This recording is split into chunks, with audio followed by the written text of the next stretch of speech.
Today, we're going to rank the best Halloween Horror Nights mazes. Our criteria are atmosphere and design, use of props and animatronics, originality for non-franchise concepts, and for franchise mazes, how well they're adapted, plus the overall horror factor. And please remember, this is a personal opinion, so don't fight in the comments. Instead, tell us which one you think is best. Number 10. Grave of Flesh. Imagine walking into your own funeral. You're already dead, what's the worst that could happen? Well, this maze shows there's plenty, because underground there are flesh eaters waiting to eat your body. And while the premise sounds interesting and the facade and opening scene of the house are great, the maze is nothing but boring. First, it's not clear what's attacking you. The flesh eater designs felt pretty weak, and overall the maze's atmosphere is monotonous, literally a maze full of rocks. The jump scares are super obvious, and there are stretches where you're just walking through empty tunnels. One thing we did like was the staircase scene. The design there is pretty cool, but it doesn't save this maze from being bad. Also, something that usually defines these mazes is the climax, and here it leaves a lot to be desired. So this one ends up at the bottom of the list with a 3.5 out of 10, a classic filler. Number 9. Hatchet and Chains, Demon Bounty Hunters. This maze is a mix between Red Dead Redemption and the show Supernatural, but lame and super incoherent. That's the premise of the maze. You're thrown into a crazy town where hell is literally arriving on Earth, and the only hope is the bounty hunters. The facade is nothing special, and the sets and atmosphere feel super generic. The concept is very unoriginal. A lot of the props and demon designs just feel cheap, and you never feel intimidated or in danger. Just look at that demon being dragged. It looks awful. The only redeemable part is the church scene, where it looks like the floor is turning into lava. Scene variety is non-existent. There are few scare actors, and its biggest sin is that it's extremely boring. We give it a 4 out of 10 for zero originality and bad monster designs. Number 8. Fallout. Okay, this was our biggest disappointment at Horror Nights, and it only avoided last place because the atmosphere is excellent. To start, the facade is non-existent. But luckily, inside it's a different story, because it really feels like you're entering one of Vault-Tech's vault. The theming is incredible. The maze is inspired by the series, not the games, though there are a few game references.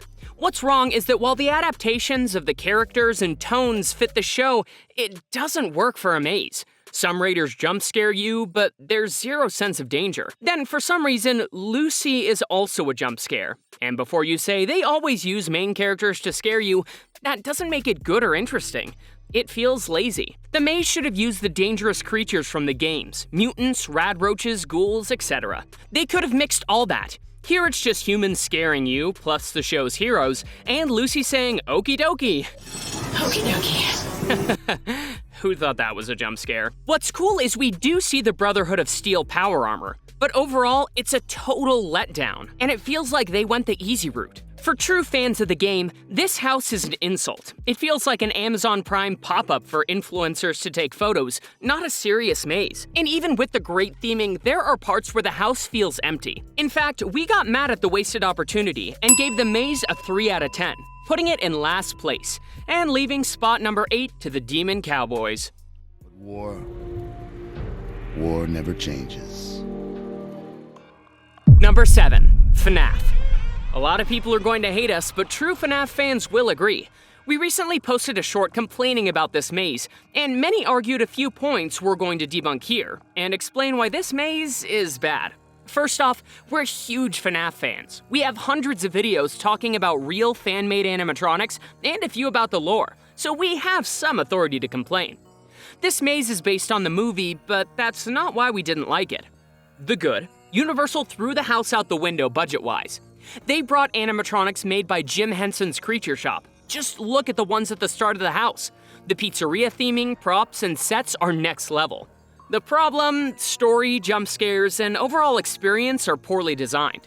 Yes, there are real animatronics, but they're rare and only show up at certain points. And you'd think they'd use Spring Bonnie and the Big Four throughout the maze as scare actors, right? Nope.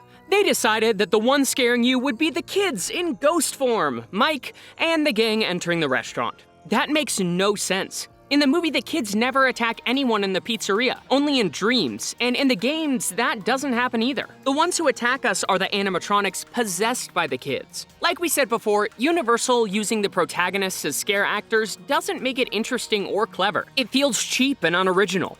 Others argue that the maze doesn't have to be scary to be good, and we agree, but at least make some damn sense. In a FNAF maze, the one scaring you should be the animatronics, not the humans.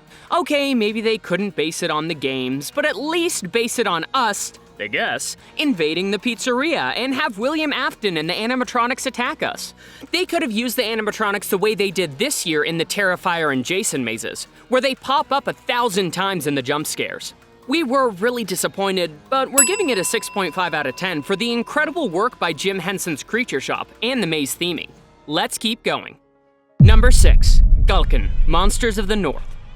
This maze is about Nordic monsters. It ranked in the middle of the list because the monster designs are unique and because of the surprise at the end. In terms of decoration, it's unique. You could say it feels mystical. The effects, Nordic theme, and good jump scares make it a pretty solid maze. The variety of scenes earns extra points, and it also has an incredible sculpture that looks like a Wicker Man. The maze itself isn't super scary, and you never really feel in danger because of that mystical atmosphere, but the ending is incredible. A giant puppet attacks you, one of the biggest we've ever seen at Horror Nights, almost as big as La Llorona. And the wild part is that you enter the beast's insides, and inside there's a terrifying finale where creatures attack you from all sides. We're giving this maze a solid 7 out of 10, which for us means it's good. Number 5. WWE presents The Horrors of the Wyatt 6. We've reached our number 5, and this maze was a pleasant surprise because we weren't expecting so much. We're not big WWE fans. Even so, this maze is very well done. The theme revolves around the Wyatt 6, taking you through the minds of Uncle Howdy, Ramblin' Rabbit, Mercy the Buzzard, Abby the Witch, and Huskus the Pig. The facade looks straight out of WWE, and everything seems normal until you enter the locker rooms and realize something's off. From there, things get weird. Each store is stranger than the last. A downside, a lot of the props look pretty fake and pull you out of the experience. In other mazes, the low lighting helps hide that, but here with more realistic lighting, they look kinda cheap. Nothing that knocks off too many points though. What's incredible here is the character design and the variety and number of scenes, especially this Alice-type one. We don't know much about Wyatt 6, and even so, the maze works perfectly. Our score? 8 out of 10. For us, that's pretty good. Number 4. Jason Universe.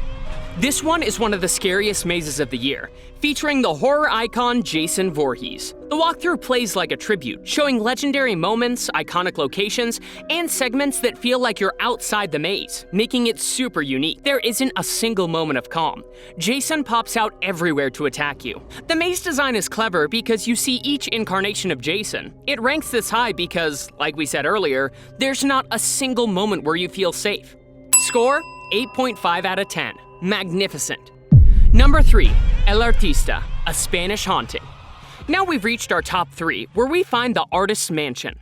This story takes us to the 19th century, where a tortured artist searches for a muse in a secluded mansion. But instead of a muse, he finds a nightmare in art that ends up possessing him. This is, without a doubt, the most incredible facade of the year. And I mean the size. It's literally a mansion. The concept is excellent and the theming is impressive.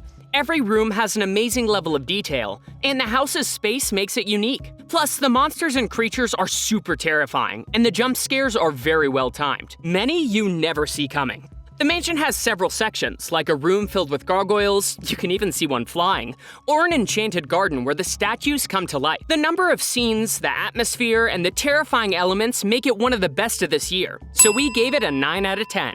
Excellent. Number 2. Dolls. Let's Play Dead. This maze is literally like if Sid from Toy Story made his own haunted house, but this time it's a little girl with a twisted mind. And the worst part is that you're her next creation. Because in this maze, they shrink you to the size of a doll. This maze is packed with giant-sized props, toys, crayons, and all kinds of things you'd find in a kid's room. The concept is super original because it puts you in a super vulnerable position and turns what should be a childlike environment into something terrifying. Throughout the maze, you see melted dolls, broken toys, stuffed animal experiments. It's a toy apocalypse. Seeing props like burned witches and catching glimpses of the girl through the windows makes this maze a unique, scary experience. This is a clear example of how you can create something terrifying with a unique concept, and that's why it's number 2. We gave it a 9.5 out of 10 for being outstanding. Number 1, Terrifier.